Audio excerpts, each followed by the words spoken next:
2025 లేదా 26లో డిగ్రీ లేదా బీటెక్ చదివారా? సాఫ్ట్వేర్ జాబ్ కోసం ఎదురు చూస్తున్నారా? అయితే కోడ్ జ్ఞాన్ 100 డేస్ కోర్సులో చేరండి, జాబ్ సాధించండి. నమస్తే మహేష్ గారు. నమస్తే మేడం. హీలింగ్ అండ్ మేనిఫెస్టేషన్ ఈ ప్రాసెస్లో చాలా మందికి ట్రిగర్స్ అవుతూ ఉంటుంటాయి, ఏవో గుర్తొస్తూ ఉంటుంటాయి, వాటి వల్ల ట్రిగర్ అవుతూ ఉంటుంటారు. దాన్ని ఎలా ఓవర్కమ్ చేయాలి అంటారు? ట్రిగర్స్ అసలు మనల్ని ఎలా ఎఫెక్ట్ చేస్తాయండి? వాళ్ళు నన్ను విమర్శించారు కాబట్టి నేను అసహనంతో ఉన్నా, ఇంపేషెన్స్గా ఫీల్ అవుతున్నా, అన్ఈజీగా ఫీల్ అవుతున్నా. వాళ్ళు నన్ను రిజెక్ట్ చేశారు కాబట్టి నేను బాధగా ఫీల్ అవుతున్నా. వాళ్ళు నన్ను అప్రిషియేట్ చేశారు కాబట్టి నేను చాలా సంతోషంగా ఫీల్ అవుతున్నా. ఓకే, నేను అనుకున్నట్టే జరిగింది కాబట్టి నేను చాలా హ్యాపీగా ఫీల్ అవుతున్నా. నేను అనుకున్నట్టు ఏది జరగట్లా, అందువల్ల నేను చాలా సాడ్గా ఫీల్ అవుతున్నా. ఓకే, అంటే మన యొక్క ఇంటర్నల్ స్టేట్ దేని మీద డిపెండ్ అయ్యి ఉండదు అనుకుంటున్నాము? మన ట్రిగర్ అయిన ప్రతిదాని మీద డిపెండ్ అయ్యి ఉంటుంది. ఎస్, అంటే ఎక్స్టర్నల్ పీపుల్ మీద, సర్కమ్స్టాన్సెస్ మీద, నథింగ్ బట్ సంఘటనల మీద, సిచ్యువేషన్స్ ఆర్ ఈవెంట్స్ మీద డిపెండ్ అయ్యి ఉండదు అనేసి ఈ రోజుల వరకు అనుకుంటున్నా. వాటి వల్ల నేను హ్యాపీగా ఆర్ సాడ్గా నేను ఫీల్ అవుతున్నా, సంతోషంగా ఆర్ బాధగా నేను ఫీల్ అవుతున్నా. ఓకే, యాక్చువల్గా ఇది నిజమా లేకపోతే ఇంకేదైనా లోతైన నిజం ఉందా అనేది ఈ వీడియోలో తెలుసుకుందాం. అండ్ ఆల్సో ఆ ట్రిగ్గర్స్ అనేది ఎందుకు బ్లెస్సింగ్స్, ఎందుకు వరం, ఓకే అని చెప్పి ఈ వీడియోలో కూడా తెలుసుకుంటాం.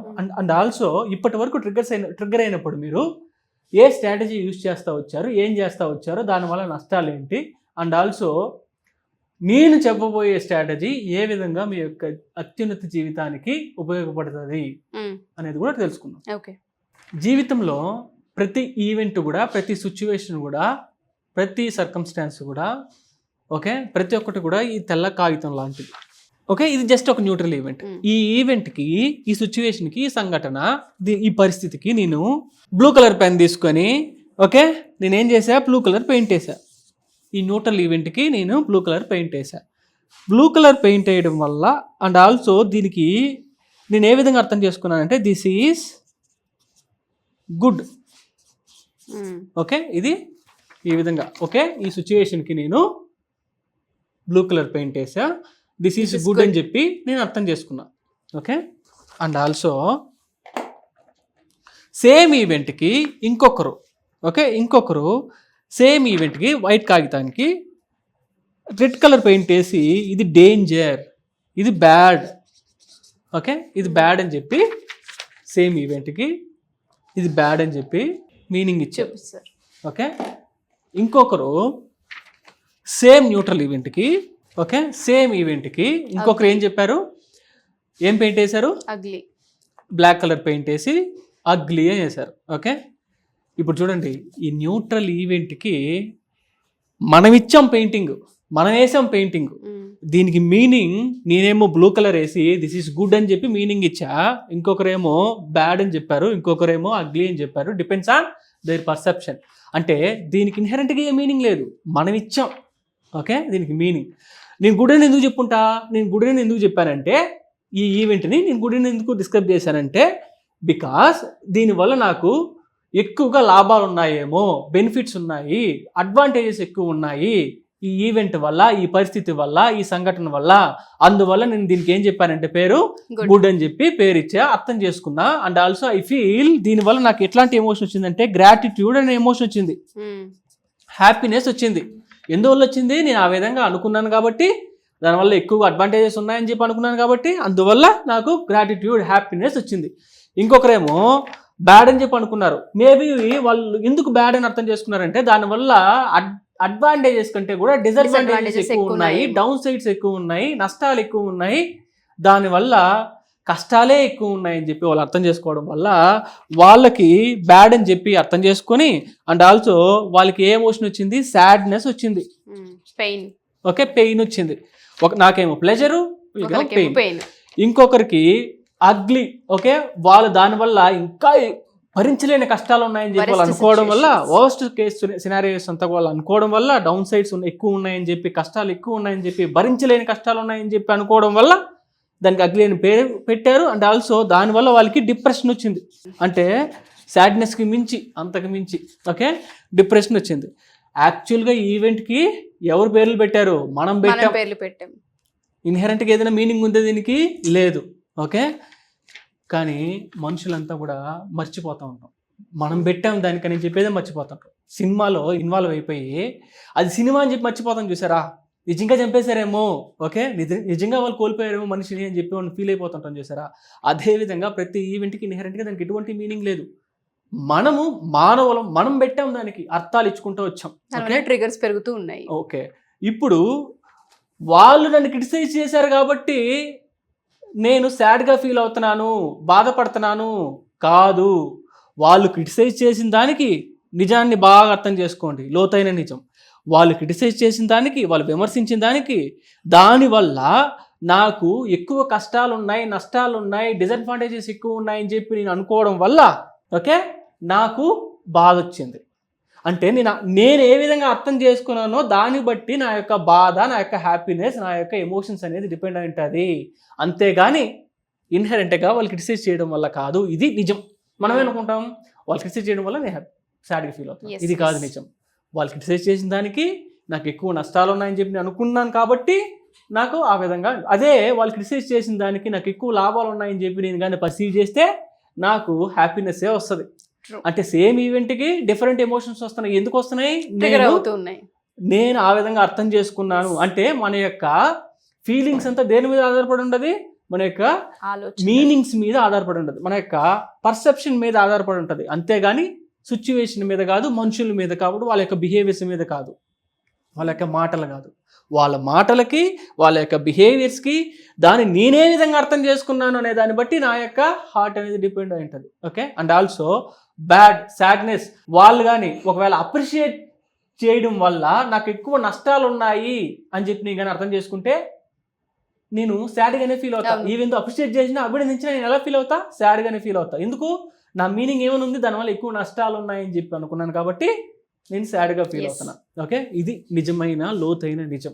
Okay, your feelings are completely depending on your meanings that you are generating in your mind, not outside situations.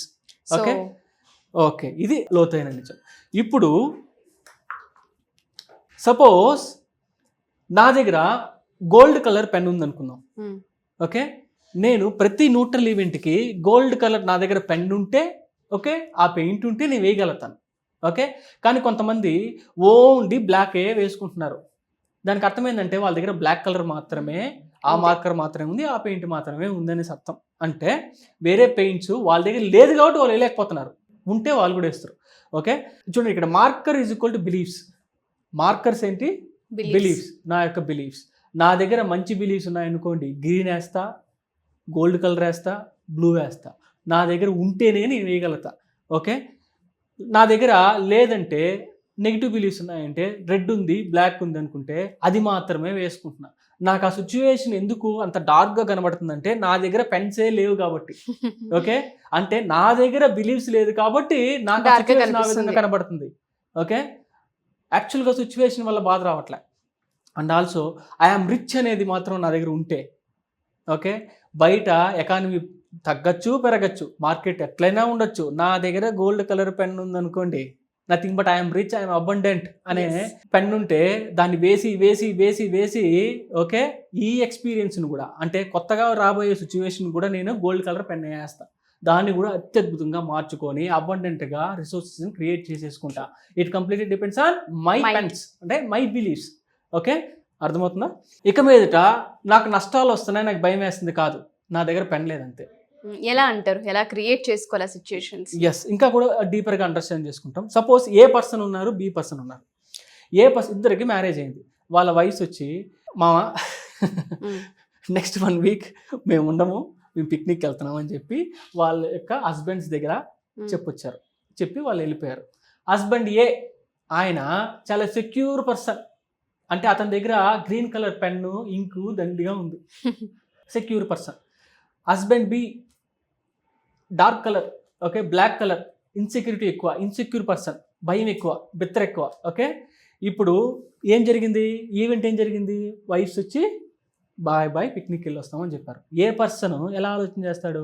అవును, వైఫ్ పిక్నిక్ వెళ్ళింది, ఓకే, మామూలుగా బిజినెస్ చేస్తూ ఉంటాడు, లేకపోతే జాబ్ అంటే జాబ్ చేసుకుంటా, జిమ్కి అంటే జిమ్కి, స్పోర్ట్స్ అంటే స్పోర్ట్స్, సినిమాలు అంటే సినిమాలు, ఫ్రెండ్స్ అంటే ఫ్రెండ్స్, కాఫీ షాపు, బిర్యానీ, కోడిని కోసుకొని చికెన్ వండుకొని తినేస్తాడు.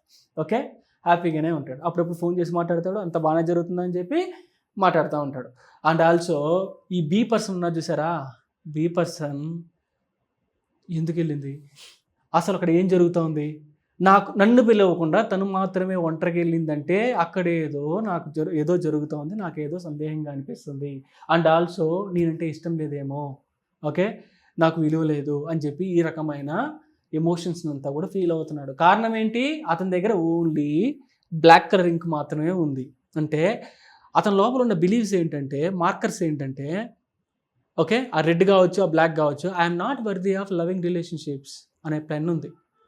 I'm not worthy of, okay, I'm not good enough, I'm not worthy of loving relationships.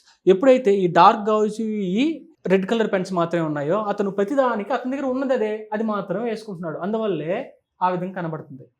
ఇక్కడ క్వశ్చన్ ఏంటంటే, అదే ఇతని దగ్గర, ఏ పర్సన్ దగ్గర, అతని దగ్గర గ్రీన్ ఉంది, అబాండెంట్గా సెక్యూర్ పర్సన్. ఓకే, ఆ ఈవెంట్ సేమ్ ఈవెంట్, అతను మాత్రం గ్రీన్ కలర్ వేసుకొని చికెన్ వండుకొని తింటున్నాడు, హ్యాపీగా ఉంటున్నాడు. ఓకే, ఇక్కడ క్వశ్చన్ ఏంటంటే, వాళ్ళు వదిలేసి వెళ్ళిపోయారు కాబట్టి నేను బాధపడుతున్నాను కాదు. ఓకే, వాళ్ళు వదిలేసి వెళ్ళిపోయారు, ఓకే, నాలో కూడా ఇన్సెక్యూరిటీ ఎక్కువ ఉంది, బిత్తర ఎక్కువ ఉంది, అందువల్ల నేను ఈ విధంగా ఆలోచన చేస్తున్నాను, నేను ఈ విధంగా అర్థం చేసుకుంటున్నాను, అందువల్ల ఈ ఈవెంట్కి నేను నెగిటివ్ ఎక్స్పీరియన్స్గా నేను డౌన్లోడ్ చేసుకుంటున్నాను, పర్సీవ్ చేస్తున్నాను అనేది నిజమైన ట్రూత్.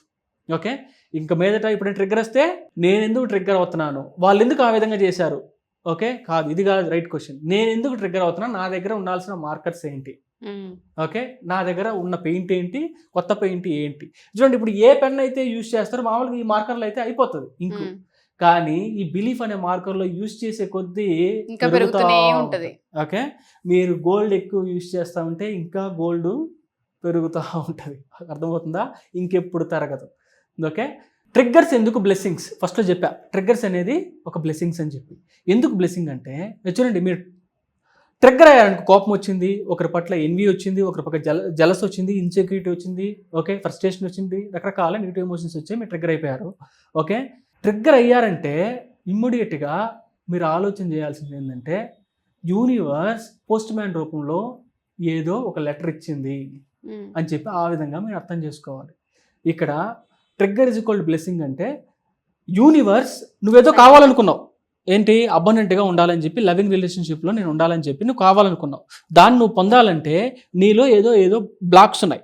ఆ బ్లాక్స్ని నువ్వు కనుక్కొని దాన్ని రిమూవ్ చేస్తే ఆటోమేటిక్గా నీ యొక్క వైబ్రేషన్ ఇంక్రీజ్ అయ్యి నీకు ఏదైతే కావాలనుకున్నావో దాన్ని నువ్వు మ్యాచ్ చేయగలుగుతావు, అట్రాక్ట్ చేయగలుగుతావు. ఓకే అని చెప్పి యూనివర్స్ స్వయంగా పోస్ట్ మ్యాన్ రూపంలో ట్రిగ్గర్స్ అనేది ఇస్తుంది, ట్రిగ్గర్స్ రూపంలో ఇస్తుంది, లెటర్ ఇస్తుంది. లెటర్ లోపల ఓపెన్ చేసి చూస్తే దాంట్లో ట్రెజర్ మ్యాప్ ఉంది. ఓకే, ఆ ట్రెజర్ మ్యాప్ ఏం చెప్తుంది, మీ లోపల ఉన్న లిమిటింగ్ బిలీఫ్స్ ఏంటి, ఓకే, వూండ్స్ ఏంటి, అది కనుక్కొని దాన్ని హీల్ చేసుకో, ఆటోమేటిక్గా నీకు కావాల్సిన దాన్ని నువ్వు సొంతం చేసుకో అని చెప్పి యూనివర్స్ స్వయంగా వచ్చి పోస్ట్ మ్యాన్ రూపంలో మీకు లెటర్ ఇస్తా ఉంది. దాన్ని చించి పడేయకూడదు. ఓకే, ట్రిగ్గర్ వచ్చినప్పుడు దాన్ని చించి పడేయడం అంటే ఎలాంటిదంటే, దాన్ని వచ్చినప్పుడు ఇమీడియట్గా కోపమో, జలస్సో, ఓకే, ఇన్సెక్యూరిటీనో, రకరకాల నెగిటివ్ ఎమోషన్స్ ఏమన్నా వచ్చినప్పుడు ఇమీడియట్గా మనం ఏం చేస్తూ ఉంటామంటే, ఓకే, స్క్రోల్ చేస్తాం, ఆ నొప్పిని తట్టుకోలేక ఇన్స్టాగ్రామ్ స్క్రోల్ చేస్తాం. ఇన్స్టాగ్రామ్ స్క్రోల్ చేయడం అంటే దానికి అర్థం ఏంటో తెలుసా, మనం లోపల గిఫ్ట్ ఏంటో మనం చూడట్లా, బ్లెస్సింగ్ ఏంటి, ఎందుకంటే మనం గిఫ్ట్ ఏంటో మనం చూడట్లా, ఆ ట్రెజర్ మ్యాప్ ఏమిటో మనం చూడట్లా, జస్ట్ మనం దాన్ని నొప్పిని భరించలేక డైవర్ట్ చేసుకొని ఇమీడియట్గా ఇన్స్టాగ్రామ్ ఓపెన్ చేసి స్క్రోల్ చేస్తున్నాం. లేదంటే అబ్బాయిలకైతే డిఫరెంట్ హ్యాబిట్స్ అంతా, నెగిటివ్ హ్యాబిట్స్ అంతా కూడా ఉంటుంది, లేకపోతే ఒక సినిమా, లేదంటే కాఫీ తాగడం, లేకపోతే వేరే ఏదో ఒకటి డైవర్ట్ చేస్తూ ఉండడం. ఓకే, డైవర్ట్ చేసిన ప్రతిసారి ఓకే ఏం జరుగుతుందో తెలుసా, ఆ ఎమోషన్ అనేది ఇంకా 10 ఇంతలు అవుతుంది. ఎలాంటిదంటే వ్యాక్యూమ్ మోల్ అనే గేమ్ ఒకటి ఉంది. వ్యాక్యూమ్ మోల్ గేమ్ అంటే ఒక సుత్తి ఉంటుందండి, సుత్తితో హోల్స్ ఉంటాయి, దాంట్లో ఒక మోల్ లాగా ఒక బొమ్మ వస్తూ ఉంటుంది. ఇలా కొట్టామనుకోండి అది లోపలికి పోయి ఇంకో హోల్లో వస్తుంది, అక్కడ కొట్టామనుకోండి అక్కడ నుంచి వేరే దగ్గర వస్తుంది, వ్యాక్యూమ్ మోల్ అంటాం అదే విధంగా. సో అదే విధంగానే ఇక్కడ కూడా మీరు ఆ ఎమోషన్ని సప్రెస్ చేసినా, అది ఉండకూడదు రిజెక్ట్ చేసినా, ఆ ఎమోషన్ రాకూడదు అని చెప్పి మీరు రకరకాల ప్రయత్నాలంతా కూడా చేయడం అనేది ఎలాంటిదంటే ఆ వ్యాక్యూమ్ మోల్ గేమ్ లాంటిది. ఇక్కడ కొడితే ఇంకొక దగ్గర వస్తుంది, అక్కడ కొడితే ఇంకొక దగ్గర వస్తుంది.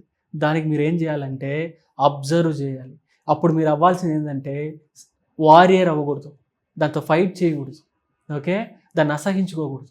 మీరు అవ్వాల్సింది ఏంటంటే సైంటిస్ట్ అవ్వాలి. సైంటిస్ట్ ఏం చేస్తాడండి, ఎక్స్పెరిమెంట్ చేస్తాడు, క్యూరియాసిటీతో ఏం చేస్తాడు, అబ్జర్వ్ చేస్తాడు, అంతేనా, అప్రిషియేట్ చేస్తాడు, అక్నాలెడ్జ్ చేస్తాడు.